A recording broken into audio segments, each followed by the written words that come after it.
اور وہ رو پڑی. یہ آخری قسط ہے. پچھلی قسط میں یہ ذکر تھا کہ افق اور ابتدا اپنے پیرنٹس سے ملنے چھٹیوں میں آئے ہوئے ہیں. انہوں نے وقت بھی اچھا گزارا اور اب ان کی واپسی کا وقت ہے. اب انہیں واپس جانا ہے آج. چونکہ زلفی اور فردوس نے پورا وقت اپنی اولادوں کے ساتھ گزارا تھا، اس لیے انہیں کسی حد تک اطمینان تھا. پر جدائی بہرحال جدائی ہوتی ہے، اور جدائی ہمیشہ تکلیف دہ ہوتی ہے. اور اولادوں کے دور جانے کا غم تو ہوتا ہی ہے، سو انہیں بھی ستا رہا تھا. پھر بھی پہلی بار کے مقابلے میں اس بار دونوں میں تھوڑا تحمل تھا. دونوں تھوڑا صبر سے کام لے رہے تھے.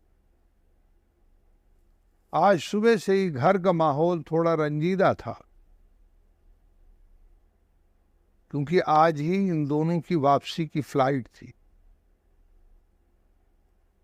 اولادوں کے دور جانے کا غم تو ہوتا ہی ہے، سو تھا.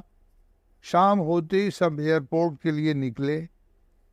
ایئرپورٹ پر بیٹے اور بیٹی کو رخصت کرتے ہوئے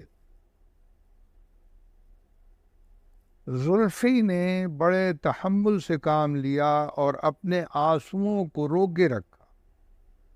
لیکن فردوس اپنے آپ کو روک نہیں پائی اور وہ رو پڑی. اولادوں کی آنکھیں بھی نم تھیں. نم آنکھوں سے دونوں نے اولادوں کو خدا حافظ کہا اور انہیں رخصت کیا.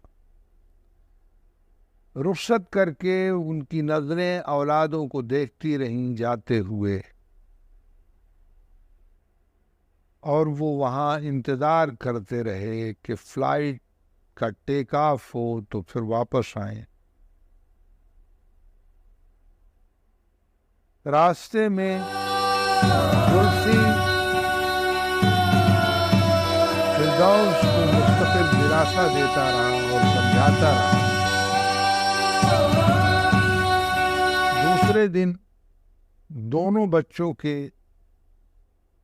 پہنچنے کی اطلاع بذریعہ فون آ گئی. لیکن اس بار زلفی نے بڑی سمجھداری سے کام کیا، اور زلفی نے فردوس کو کچھ سوچنے کا موقع نہیں دیا.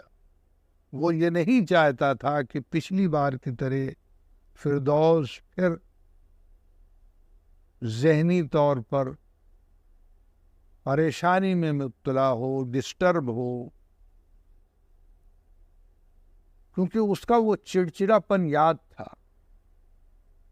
اس کا وہ اکیلا پن، اس کی سونی سونی آنکھیں اسے یاد، جس کے لیے اس نے یہ سب پینٹنگز اور دوسری چیزوں کا پلان بنایا تھا. تو اس لیے اس بار اس نے اس کا موقع نہیں دیا فردوس، اور بڑی خوبصورتی کے ساتھ پینٹنگ میں لگا دیا، اور وہ دھیرے دھیرے اس میں مصروف ہو گئی. وقت کے ساتھ فردوس کی مصروفیت بھی بڑھتی گئی. ادھر زلفی بھی کاروبار میں مصروف ہو گیا.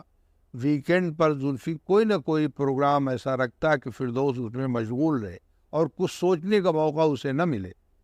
دونوں میاں بیوی یہ بات بخوبی سمجھ رہے تھے کہ ان کی اولادیں اب واپس آ کر ان کے ساتھ رہنے والی نہیں ہیں. اس لیے اب ان دونوں نے بھی یہاں اپنے آپ کو مصروف کر لیا تھا. فون پر تقریباً روزانہ کبھی کبھی 2-3 بار بھی بات ہو جاتی تھی. ویڈیو کال پر بھی ایک دوسرے کو دیکھ لیتے تھے. اس طرح یہاں ان لوگوں نے اور وہاں ان لوگوں کی زندگی آگے بڑھتی رہی. چھوٹی چھوٹی باتوں پر خوش رہنا سب نے سیکھ لیا تھا، جس سے سب کی زندگی خوشگوار ہو گئی تھی. خوشیوں کے پل تلاش کرنے سے ملتے ہیں. آگے بڑھتے ہوئے خوشیوں کے پل تلاش کرنا ہی زندگی ہے. زندگی اسی کا نام ہے، کہیں صبح تو کہیں شام ہے.